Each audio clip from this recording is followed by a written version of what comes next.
अस्सलामुअलैकुम व्यूअर्स। इस वीडियो के अंदर हम डिस्कस करेंगे एक्सरसाइज 7.2 के जो भी बेसिक कॉन्सेप्ट्स हैं।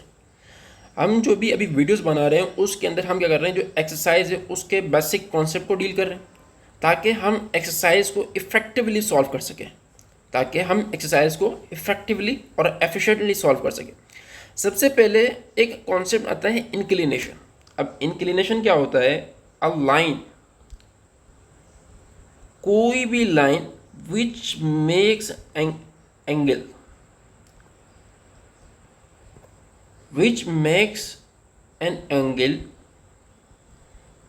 with positive x-axis,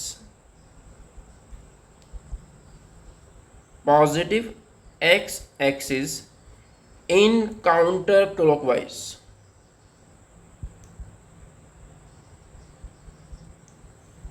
direction. तो कोई भी लाइन पॉजिटिव एक्स एक्सिस के साथ कितना एंगल बना रही है उसको इंक्लिनेशन कहा जाता है।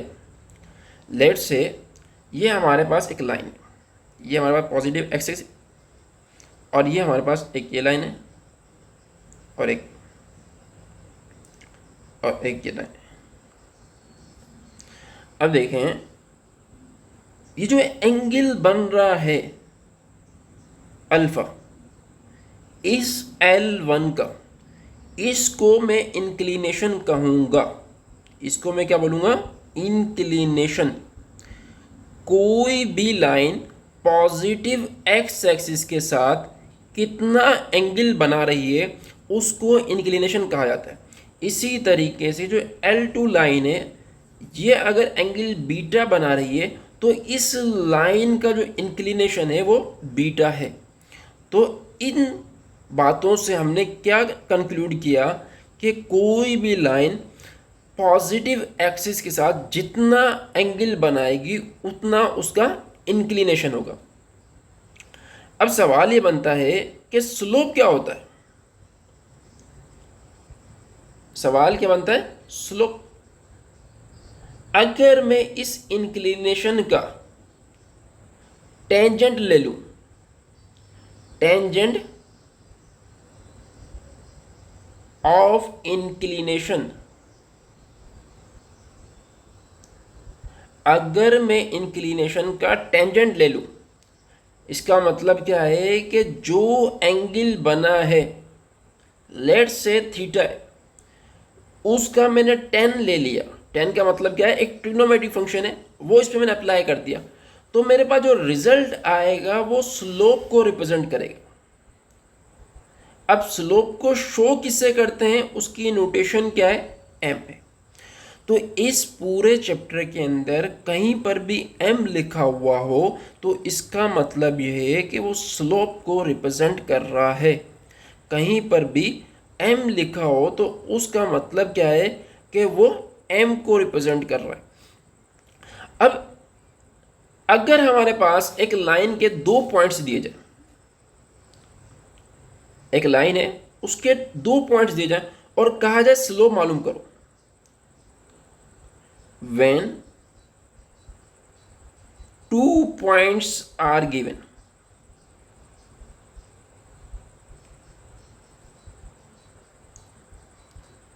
एक लाइन है जिसके दो पॉइंट्स दिए और कहा है कि उसका स्लोप मालूम करो, तो उसका तरीका क्या है? y2 minus y1 upon x2 minus x1। इसको लिखा जा सकता है change in y divide by change in x, change in y divide by change in x। कि ये स्लोप जो है एक रेशो है of change in y over change in x।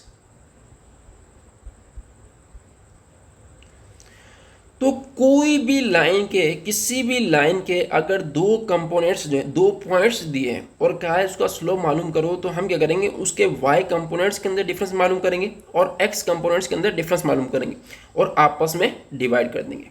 आपस में क्या कर देंगे? डिवाइड कर देंगे। अब उसके बाद हमारे पास कॉन्सेप्ट आता है कि हम किस तरीके से पैरेलल कंडीशन, सवाल क्या है, हाउ टू डिटरमाइन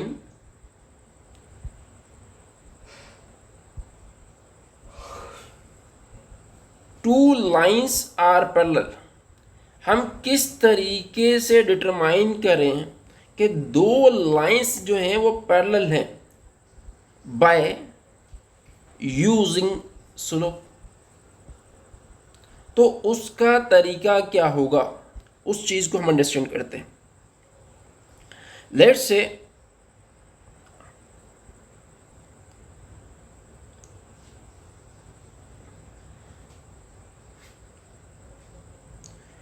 कोई भी दो लाइन अगर पैरेलल है तो इसका मतलब यह है कि उनका जो पॉजिटिव एक्स एक्सिस के साथ जो एंगल है, जो एंगल है अल्फा और जो एंगल है बीटा, ये दोनों सेम होंगे।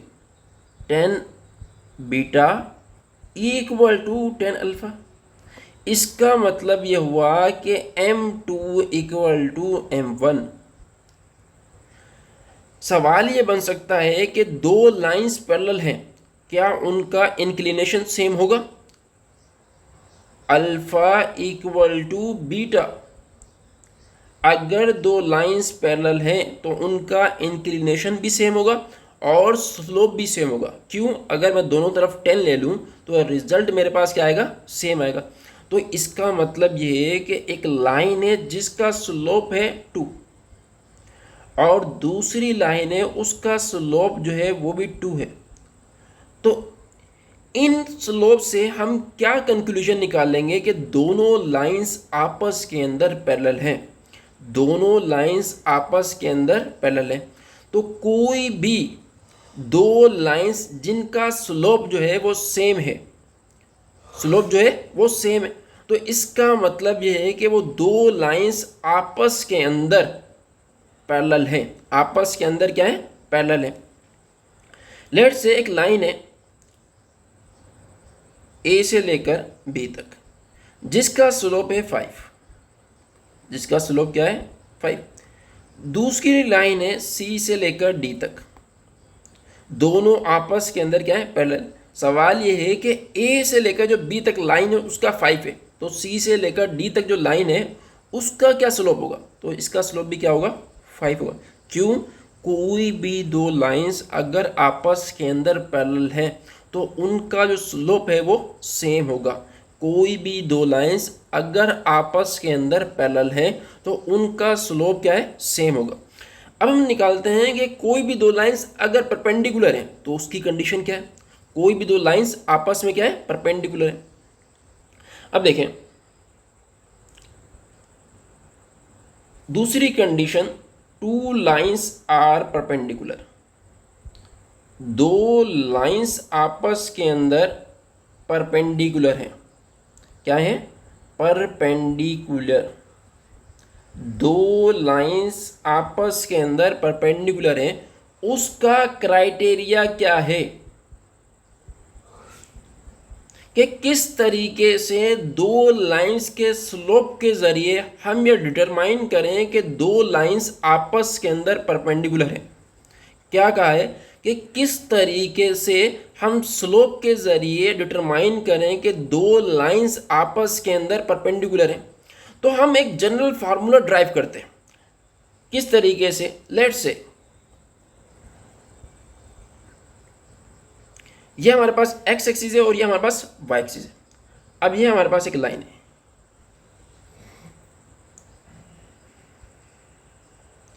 और ये इसके परपेंडिकुलर एक लाइन है।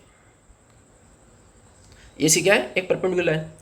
अब देखें इसका एंगल जो बन रहा है अल्फा बन रहा है, तो यहाँ से लेकर यहाँ तक का जो एंगल है वो 90 है। तो इसका जो यहाँ से लेकर यहाँ तक एंगल बनेगा ये कितना बनेगा? 90 प्लस अल्फा, 90 प्लस अल्फा। अब देखें लेट्स से 10 अल्फा जो है वो बराबर है m के, m1 के। तो मुझे ये बताना है कि 10 बीटा किसके बराबर होगा? बीटा किसके बराबर है? 90 plus alpha, 90 plus alpha, 90 plus alpha. अब देखें इसका तरीका किस तरीके से हम डिटरमाइन करते हैं। अब ट्रिग्नोमेट्रिक फंक्शंस के अंदर आपने ये चीज़ पढ़ी होगी कि अगर हमारे पास y एक्सिस आ जाए तो फंक्शन क्या होता है? चेंज होता है। फंक्शन क्या होता है? चेंज होता है। एक बराबर किसके? m2 के, चेंज होता है। तो tan किस में चेंज हो जाएगा? कोट के अंदर। और एंगल क्या आएगा? जो यहाँ लिखा हो अल्फा। अब देखिए 90 प्लस अल्फा, ये क्वाड्रेंट कौन सा है? सेकंड है। तो इसका मतलब ये है कि सेकंड क्वाड्रेंट के अंदर 10 क्या होता है? नेगेटिव होता है। तो यहाँ पर क्या आएगा? माइनस आएगा। अब कोट अल्फा ये बराबर किसके हुए? 1/10 अल्फा के। अब देखें यहाँ पर हमारे पास क्या है? ये m2, यहाँ पर भी m2। अब 10 अल्फा किसके बराबर लिया था हमने? m1 के। तो मैं लिख सकता हूँ m2 equal to -1/m1।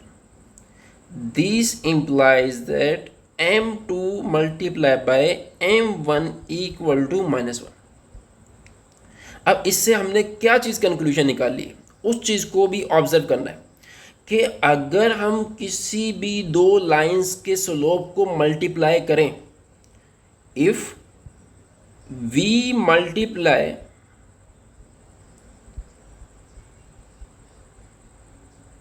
The slopes of two lines, क्या करें? दो लाइंस के स्लोप को मल्टीप्लाई करें और रिजल्ट जो है, द रिजल्ट इज -1। तो इट मीन्स, इसका मतलब क्या है?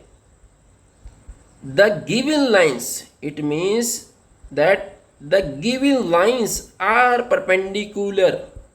जो गिवन लाइंस हैं वो आपस के अंदर 90 डिग्री का एंगल बनाती हैं।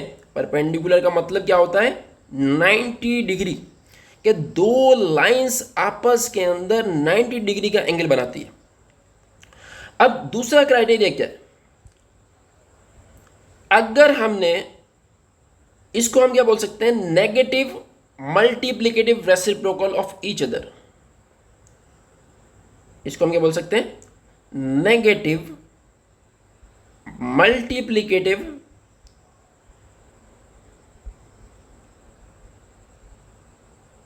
इनवर्स ऑफ ईच अदर, कि एक दूसरे का ये नेगेटिव मल्टीप्लिकेटिव इनवर्स है। मतलब ये है, अगर 1/2 लिखा हुआ है और लाइंस आपस में क्या है? परपेंडिकुलर, तो m2 क्या होगा? पहले इसका मैं मल्टीप्लिकेटिव इनवर्स निकालूं, 1/2 का क्या होगा? 2 और माइनस से मल्टीप्लाई कर दूं। इसी तरीके से अगर 3 लिखा हो, लाइंस आपस में क्या है? परपेंडिकुलर है, तो m2 क्या होगा?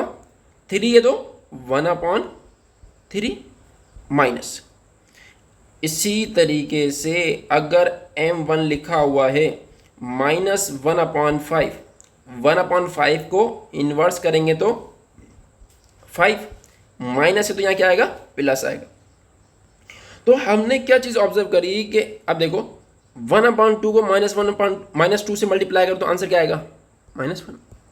इसका मतलब ये हुआ कि किसी भी दो लाइंस को अगर मल्टीप्लाई करें और रिजल्ट -1 आए तो इसका मतलब ये है कि दो लाइंस आपस के अंदर परपेंडिकुलर हैं। आपस के अंदर क्या है?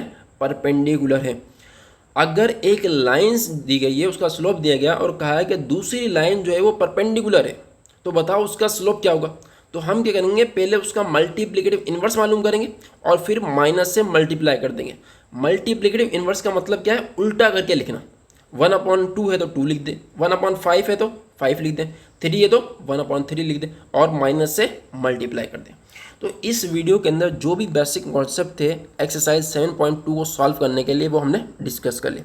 अब नेक्स्ट वीडियो के अंदर हम एक्सरसाइज 7.2 को सॉल्व करेंगे।